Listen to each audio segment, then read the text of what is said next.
በራስ ላይ አንዳች ነገር ማድረግ እኮ በራስ ላይ የተነሳሳ ጨካኝ አውሬ መሆን ነው። ለምንድነው ወንድሜ ጨካኝ አውሬ የምትሆነው በራስ ላይ? እግዚአብሔር ግን እንዲህ ይልሻል እቴ በዘላለም ፍቅር ወድጄሻለሁ ይልሻል። አንዳንድ ጊዜ ወጣቶች፣ በተለይ ወጣቶች ማንም እንደማይወደን እየተሰማን ነው። አሁን ብቸኝነት የጎበኘን አባትህ ላያደንቅ ይችላል፣ ጓደኞችህ ላይነግሩ ይችላሉ። እግዚአብሔር ከነገረ ግን ምን ነው ተጠራጠርከው? ማንነትህን ማታራክስላት ለዓለም ዋጋ ከፍ ያለ ነው። ዋጋ ተመን የሌለው ነው። ጅምላና ችርቻሮ ማይገልጽ በጣም ውድ ዋጋ ነው። ታዲያ ለምንድነው ዋጋ ቢስ እንደሆንክ ሲነግርህ አሜን የምትለው? ስራ ነው እንጂ ጥቂት ጊዜ ያጣኸው። ምን ያጣ መስሎ ነው ራስን የምታጣው? ማንም አይወደኝም ብለን ለምን ሆድ ይብሰናል? አንድ ታላቅ ፍቅር እጆቹን ዘርግቷል። ስላንተ ፍቅር የተሰቀለልህ አምላክ እያለ አንተ ምን በወጣት ትንጠለጠላለህ? ስላንቺ ፍቅር መራራ ሐሞት የተጎነጨ እያለ አንቺ ምን በወጣሽ መርዝ ትጠጫለሽ? የዓለም ፍቅር ተነፈገን ብለው ስንቶች ራሳቸውን አንቀው ይገላሉ።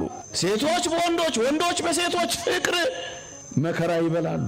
የክርስቶስ ልብ ያላቸው ጥላቻ መዝገባቸው ላይ የሌለ ስንት አፍቃሪ ያለሽ መሰለሽ? አንድ ቦይፍሬንድ ስለከዳሽ እንደዚህ ምትሆኝ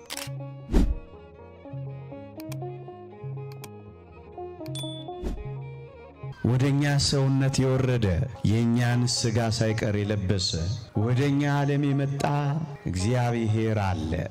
እሱ ነው አንተ የኔ ነህ የሚለው። በረታችንን እንኳን የቀመሰ ወገኖቼ፣ ከኔና ከናንተ ብዙዎች በረትን እንኳን አልቀመስን ይሆናል። የመጨረሻውን የሰው ልጅ መገኛ በረታችንን እንኳን ሳይቀር የቀመሰ እሱ ወደ እኔና ወደ እናንተ ዓለም መጥቷል። ይህንን ተውት፣ መቃብራችንን እንኳን ሳይቀር አጣጥሞታል። ከመቃብር በቀር እኔና እናንተ ምን ዓለም ነበረን ወገኖቼ? መቃብር የተባለ ዓለማችንን እንኳን ሳይቀር ያውቀዋል። ከዚህም ፈቀቅ እንበል፣ ሲኦላችንን እንኳን ሳይቀር የገባንበትን ሲኦል እንኳን ሳይቀር ተካፍሎናል። ስሜታችንን አይደለም ዓለማችን ውስጥ ገብቷል። ምናልባት ወላጆቻችሁ ዓለማችሁን ውስጥ ላይገቡ ይችላሉ። አንድ በእርግጠኝነት ክርስቶስ ግን ዓለማችን ውስጥ ገብቷል። ስሜታችሁን ላይረዳ ይችል ይሆናል ዓለም፣ ወላጆቻችሁ። የተወደደው መድኃኒታችን ኢየሱስ ክርስቶስ ግን እንዲህ ተብሎ ነው የተጻፈው፣ ከኀጢአት በቀር በነገር ሁሉ እንደኛ የተፈተነ አይደለም። ወገኖቼ እኛ እንደተፈተነው ከኛም በላይ ተፈትኗል። ምን ማለት ነው? ስሜታችንን እንኳን ሳይቀር ያውቃል። እንደኛ ስለተፈተነ የሚራራልን ሊቀ ካህናት ተብሏል። ያንተን ያንቺን ዓለም በትክክል ያውቃል። በዚህ ምክንያት አይጨክንም፣ ይራራል። የኔ ነህ ይላል፣ በስም ጠርቼሃለሁ ይላል። ርቆ የተቀመጠ ራሱን ከፍ አድርጎ በኩራት ዝቅ ብሎ የሚያየን እንዳይመስልን በእኔና በእናንተ ዓለም ውስጥ ኖሯል። ያውቀዋል፣ ይረዳዋል፣ ይሰማዋል። በዚህ ምክንያት ይራራልናል። ወገኖቼ ችሎታዬን፣ ስብናዬን፣ ተሰጦዬን የሚያደንቅልኝ እኮ የለም ብለው ብዙ ወጣቶች ራሳቸውን የበታች አድርገው ይቆጥራሉ። የሚያደንቅና ዕውቅና የሚሰጣቸው በማጣት ብዙዎቹ በመከፋት ይኖራሉ። ወገኖቼ እንደ እግዚአብሔር ስብዕናችንን ያከበራለን?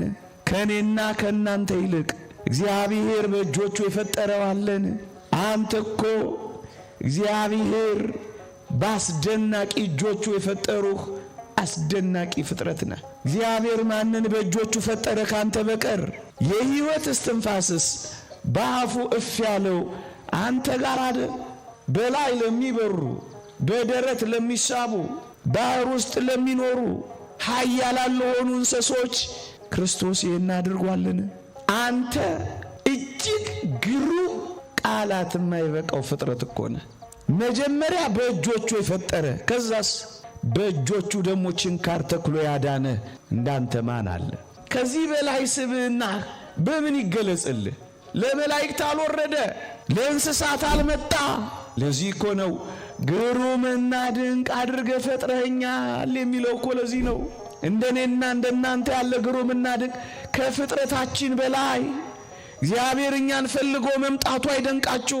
ፈልጎ መምጣቱ ብቻ እኮ አይደለም። የስብዕናችን ታላቅነት የሚገለጸው ፍቅሩን እስከ መስቀል ድረስ መስጠቱ የኔና የእናንተን ክብር አያሳይም? አባትህ ላያደንቅ ይችላል፣ ጓደኞቼ ላይነግሩ ይችላሉ። እግዚአብሔር ከነገረ ግን ምን ነው ተጠራጠርከው? ብዙዎች የበታችነት ስሜት የሚሰማን እንደ ተተውን የሚንቆጥረው ይህን የእግዚአብሔርን የኔና የእናንተን ስብዕና ከፍ አድርጎ ማድነቁን ደግሞ ለዚህ ክብር ዋጋ መክፈሉን ስለማንረዳ እኮ ነው ወገኖች። አንተ የኔ ነህ የሚለው እኮ ይሄንን ነው ወገኖቼ። ይሄ ብቻ አይደለም። አንዳንድ ጊዜ ወጣቶች፣ በተለይ ወጣቶች ማንም እንደማይወደን እየተሰማን ነው። አሁን ብቸኝነት የጎበኘን በብዙ ሰዎች መካከል ተቀምጠን እንደ ተተውን የሚሰማን አፍቃሪ እንዳጣን ሆነን ውስጣችንን የምናደምጠው የሚወደኝ እኮ የለም ወደ ማለት እኮ የደረስነው እኮ ለዚህ ነው። አንድ የእግዚአብሔር ቃል ግን ላንብብላችሁ ወጣቶች፣ እንዲህ ይላል፣ በዘላለም ፍቅር ወድጄሃለሁ የሚልህን ድምፅ እስኪ ስማው። ወላጆች ሰልችተውን ሊሆን ይችላል። እናቶችም ፍቅር ቀንሰውብን ሊሆን ይችላል። ዓለምም ፍቅሩን በሰጠው መጠን እየለካ የሚመጸውት ሊሆን ይችላል። እግዚአብሔር ግን እንዲህ ይልሻል እቴ፣ በዘላለም ፍቅር ወድጄሻለሁ ይልሻል። ይህ የማይታበል፣ ይህ የማይቀየር፣ ይህ የማይለወጥ ፍቅር ነው። በዘላለም ፍቅር ወድጄሃለሁ። እግዚአብሔር ከወደደ ከዚያ ውድ ውጪ ሌላው ፍቅር ለምን ተስፋ ያስቆርጣል? ለምን ባዶነት እንዲሰማ ያደርጋል? የተወደድክ ኦርቶዶክሳዊ ወጣት ሆይ አንተን የሚወድህ ሰጥቶ የማይጎልበት ባለጸጋው እግዚአብሔር ነው። አንቺን የሚያፈቅርሽ ንፍገት የሌለበት ለጋሱ ጌታ ነው። ሰጥተው የሚያልቅባቸው ፍቅር ቢነፍጉ ለምን ትከፋለህ? ሰጥቶ የማያልቅበት አቅርቦት የማይነጥፍበት ባለጸጋው እግዚአብሔር በዘላለም ፍቅር ወድጄሃለሁ ሲል አትሰማውም? እናትጽናና። ይህ ውሸት ነው፣ ይህ ሐሰት ነው። ምንም በሌላት ዓለም መወደድ ስላጣን ወገኖቼ እንዳይከፋን፣ ሰታ ያልቅባታል። በዚች ምስኪን ጎስቋላ በሆነች ዓለም ውስጥ ባለን ሰዎች መወደድ በማጣታችን ለምን ሆድ ይብሰናል? ከአንዳንድ ፍቅር ለማግኘት ከአንዱ ወደ ሌላው ከሌላው ወደ ሌላው ለምን ያንከራትተናል? በዘላለም ፍቅርና ውድ መወደዳችንን ለምን እንርሰዋለን? በዘላለም ፍቅር ወድጄሻለሁ ይልሻል። ማንም አይወደኝም ብለን ለምን ሆድ ይብሰናል? አንድ ታላቅ ፍቅር እጆቹን ዘርግቷል። ወገኖቼ ዛሬ ወደው በኋላ በሚጠሉ አሁን አቅፈው ቆየት ብለው በሚገፈትሩ ፍቅራቸው በፈረቃ ለሚቀያየርባቸው ለዚህ ዓለም አፍቃሪዎች ጥብቅ ብካል ወገኖቼ ወረት የሌለበት ፍቅር ያለው እግዚአብሔር እንደወደደን እንንገራችሁን። አፍቅሮ የማይጠላ እንኳን የኔና ያንተ ኃጢአት አይደለም የዓለሙ ሁሉ ኃጢአት ፍቅሩን ያልቀየረበት የበደላችን ብዛት መውደዱን የማይቀንስበት የዘላለም ፍቅር እግዚአብሔር ወድጄሃለሁ ሲል አታምነው። መለወጥ የሌለበት ያውነት ያለው ፍቅር ነው። እሱ ነው የወደደ። መለወጥ የለበትም በሱ ዘንድ። ትላንትም ይወድሻል፣ ዛሬም ይወድሻል፣ ነገም ይወድሃል። ኃጢአትህን እንጂ የሚጠላው አንተን ከቶ ጠልቶ ማያውቅ ነው። መለወጥ የሌለበት ፍቅር ነው እኛንም ይወደን። የዓለም ፍቅር ተነፈገን ብለው ስንቶች ራሳቸውን አንቀው ይገላሉ። ሴቶች በወንዶች፣ ወንዶች በሴቶች ፍቅር መከራ ይበላሉ። ያውነት ያለው ፍቅር ግን እዚህ አለላችሁ። በዘላለም ፍቅር ወድጄሃለሁ የሚለውን ስማው። የዚህ ዓለም ፍቅር አንዱ ሲወዱ ምናልባት አንተን ይጠሉ ይሆናል። አድሎ ያለበት ፍቅር ነው። ፍቅር ያበላልጣሉ። ፍቅር ያወዳድራሉ፣ በፍቅር ይመርጣሉ፣ ይመራረጣሉ። ወገኖቼ አድሎ የሌለበት ፍቅርማ እግዚአብሔር ጋር ነው ያለው። አድሎ የሌለበት እውነተኛ ባለጸጋ ሆንክ ድሃ፣ ፉንጋ ሆንክ ሰልካካ፣ መለሎ ሆንክ አጭር፣ አዋቂ ሆንክ መናኛ፣ ዝነኛ ሆንክ ተራ፣ ፍቅሩ እኩል ነው። ያለ ይሁን የሌለ ሁል ጊዜ አፍቃሪ ነው፣ ሁል ጊዜ ወዳጅሽ ነው። በዘላለም ፍቅር ወድጄሃለሁ ሲል አታምነው፣ እወድሃለሁ ነው የሚለው። ይህንን ደግሞ በቃል ብቻ አይደለም የነገረህ። እንዴት አድርገህ ወደድከኝ ብትለው የእጆቹን የቁስል ገደል ነው የሚያሳየ። ተወዳዳሪ፣ ተፎካካሪ፣ ተነጻጻሪ የሌለው ፍቅር፣ ከዚህ የሚበልጥ ፍቅር የለም የሚለው የተዘጋ ነው። ያነሱ ፍቅሮች ተነፈጉን ብላችሁ ትሰቀላላችሁ። ፍቅር አጣው ብላችሁ ፍቅር ፍለጋ ካንዱ ወደ ሌላው እስከ መቼ ትንከራተታላችሁ? ካንዱ ወደ ሌላ አቅፍ ለመግባት ሰውነታችሁን እንዴት ታጣላችሁ? ወረት የሌለበት አድሎ የሌለበት ፍቅርማ ላሳያችሁ። እዚህ ያለላችሁ ወጣቶች፣ እዚህ ያለላችሁ መለወጥ የሌለበት ያውነት ያለው ፍቅር ማንም አይወደኝም እንዴት ትላላችሁ? እናንተ ወጣቶች እናንተን በማፍቀር የሚኖር አምላክ እያለ ለምን ራሳችሁን በመጥላት ትኖራላችሁ? ብዙ ሰው ራሱን እስኪጠላ ድረስ እየኖረ ወገኖቼ፣ ይህ ለኛ ለክርስቲያኖች ሊሰማን ይገባልን? ስለ አንተ ፍቅር የተሰቀለልህ አምላክ እያለ አንተ ምን በወጣት ትንጠለጠላለህ? ስለ አንቺ ፍቅር መራራ ሐሞት የተጎነጨ እያለ አንቺ ምን በወጣሽ መርዝ ትጠጫለሽ? የሞተልን አምላክ እያለ ምን በወጣን እኛ እንሞታለን? ወጣትነቱን እንኳን ሳይቀር ለኛ የሰጠ አምላክ እያለ ወጣትነታችንን ለምን ወደ ሰይጣን እንገብራለን? ማፍቀር ይሏል። ይህ እኮ ነው። ቢያንስ ጥቂት ሰከንዶች ራሳችንን አንዳች ነገር ከማድረጋችን በፊት መስቀል ላይ ያለውን አናስበው። የኔ ነህ የሚለውን በዘላለም ፍቅር ወድጄሻለሁ የሚለውን አንሰማው። እናንተ ወጣቶች ሆይ የተወደደ መድኃኒታችን ኢየሱስ ክርስቶስ ዲያብሎስን ከሚያህል አውሬ አድኖን የለ? እኛም ይህንን አውሬ ስንሸሽ ከርመን የለ? ታዲያ ለምንድን ነው በመጨከን በራሳችን ላይ የምንነሳሳው አውሬዎች ምን ሆነው? ራስን መግደል፣ ራስን ማጥፋት፣ በራስ ላይ አንዳች ነገር ማድረግ እኮ በራስ ላይ የተነሳሳ ጨካኝ አውሬ መሆን ነው። ለምንድን ነው ወንድሜ ጨካኝ አውሬ የምትሆነው በራስ ላይ? የተወደደ መድኃኒታችን ኢየሱስ ክርስቶስ ዲያብሎስን ከሚያህል ሽፍታ ያዳነህ አንተም ሽፍታ ስትሸሽ ኖረ። ወንድሜ ሆይ እህቴ ሆይ በራስሽ ላይ ትሸፍቻለሽ። በራስህ ላይ የምትሸፍን አውሬ የምትሸፍት ትሆናለህ። ሽፍታ ትጠሉ የለ እንዴ? አጋሽ ትጸየፉ የለ እንዴ? ለምንድን ነው ራሳችሁ ላይ በራሳችሁ የምትሸፍቱት? ለምንድን ነው ራሳችሁን በራሳችሁ የምታግቱት? ለምንድን ነው ራሳችሁን በራሳችሁ ጨካኝ የምትሆኑት? አውሬ እንኳን በራሱ ላይ ሲጨክን አይታችኋል? እባብ በራሱ ላይ ሲጨክን ከቶም ቢሆን አልተሰማም።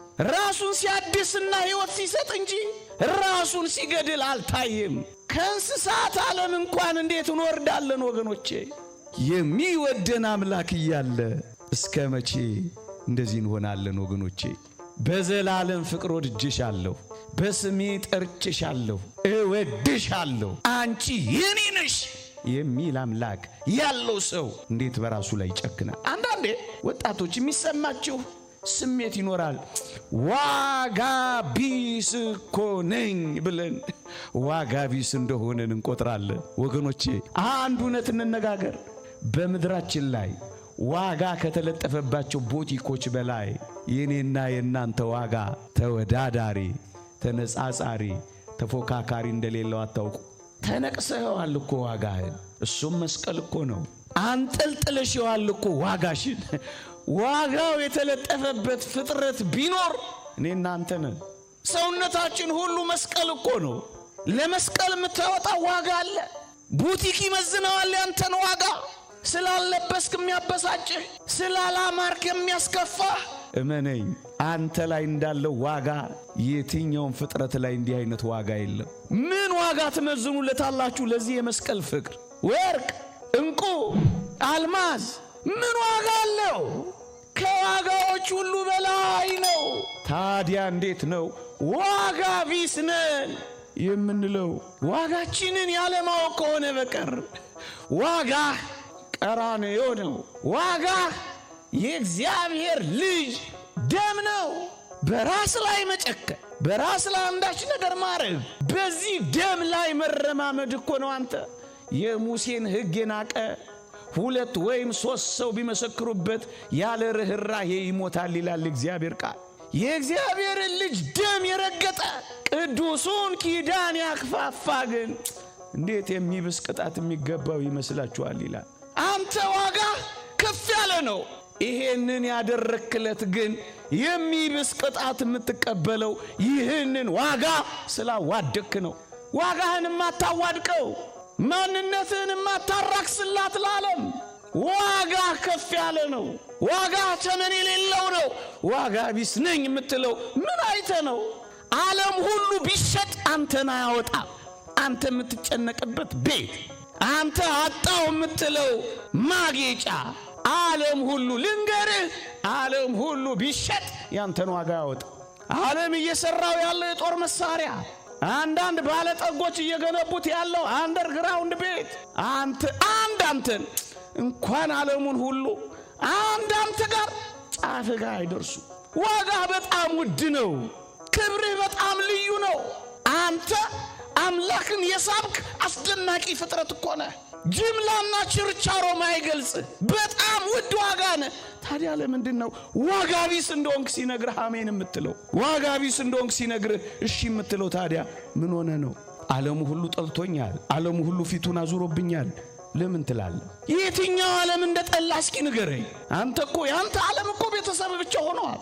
ያንተ ዓለም እኮ መምህራን ብቻ። እንዴ ኤፍ አገኘህና ያንተ ያገኘው ኤፍ ቀኑ ሊደብር ይችላል እንጂ ዘመንን ሁሉ ሊያጨልምብህ ይገባል። አንድ ኤፍ ስራ ነው እንጂ ጥቂት ጊዜ ያጣኸው ምን ያጣ መስሎ ነው ራስን የምታጣው? ዓለም ጠልቶኛል፣ ፊቱን አዙሮብኛል። የትኛው ዓለም እኮ የትኛው ዓለም ነው? እስኪ እንነጋገር የምር። አንተ የምታየው ዓለም በጣም ጥቂቱን ነው። እርግጡን ማንንገርህ በጣም ጥቂቱን ዓለም ነው አንተ የምታየው። የማታየው ዓለም አለ አንተ። ይሄ የምትተያየው ስላኮረፈህ፣ ይሄ የምታየው ስለዘጋሽ፣ ይሄ የምታየው ዓለም ስለቀነሰሽ፣ ፊቱን ስላዞረብሽ የማታየው ዓለም አለ ወገኔ። እንደውም የምትታየውና የማትታየዋን ቤተ ክርስቲያን ሲገልጿት ሊቃውንት የማትታየዋ 80% ናት ይላሉ። እኔና አንተ 20% ነን። እንደውም አንተ ስለማታውቅ እንጂ በ20%ዎቹ ውስጥ ሁሉ እንኳን የሚወዱህ ብዙዎች ናቸው። የማይታዩትን ግን ልንገርህ፣ እንደ ደመና የከበቡህ ምስክሮችህ አንተን የሚወዱህ ስንት አሉ መሰለህ?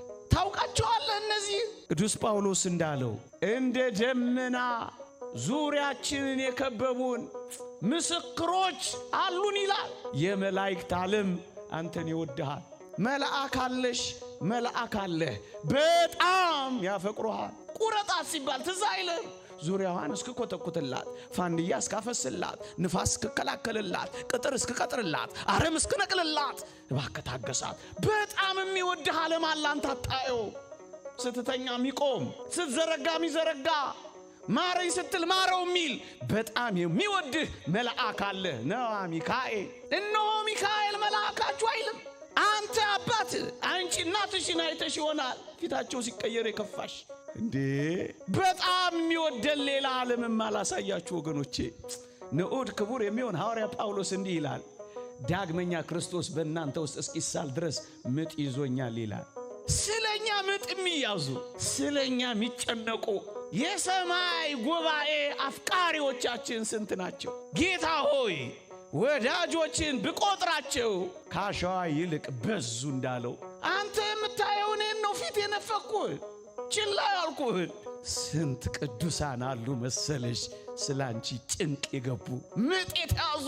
መጣ አልመጣ፣ በረታ ደከመ፣ ገባ ቀረ እያሉ ሁሌ የሚወዱንና የሚጨነቁ ሌላ ጉባኤ አለ። አንተ በአጸደ ነፍስ ያሉ፣ በብሔረ ሕያዋን ያሉ፣ በብሔረ ብፁዓን ያሉ፣ ከገጸ ምድር ከዚህ መሬት የተሰወሩ ስውራን ግሁሳን የሆኑ እኔና እናንተን የሚወዱና የሚጠብቁ አሉ።